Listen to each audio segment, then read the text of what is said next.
Time for a fun project. Let's make some paper hanging dolls out of items you have at home.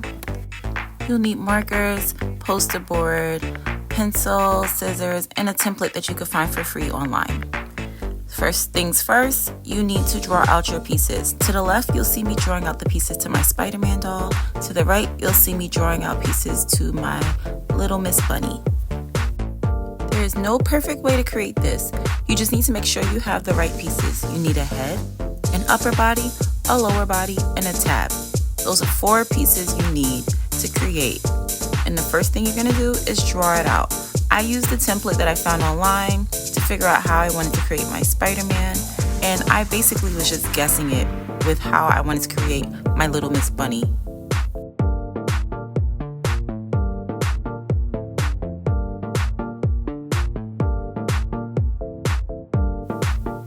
You don't have to do a lot of details if you don't want to, but I personally just went in with details just because I think it makes it look so much better in the end.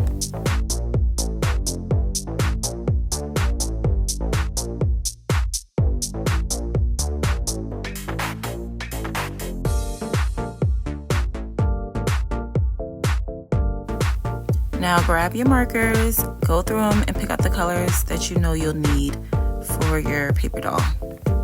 Now once again, there's no wrong way to do this, but typically I like to start with doing my colors and then do the outline. I know on the left you can see I started with the outline for Spider-Man's head, but that's just because his eyes and his head shape is so prominent. I needed to see that part first.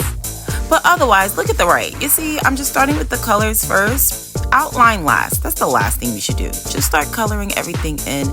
Take your time, and you can go back in over it with a little bit more color if you see any white gaps. Try not to leave any white gaps. It just makes it come out splotchy in the end. Go back over it with more color to make sure that it's nice and rich.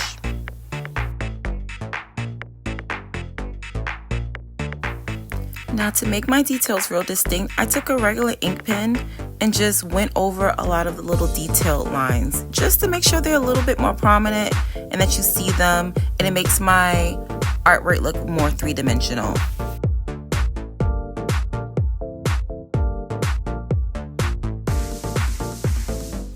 Okay, and when you're done coloring everything in, take your black marker and do a nice outline around. It'll make it look so clean, I promise you. And it's cutting time. Cut out your pieces, and this is what they'll look like. And now's a good time to go poke the holes where they're indicated.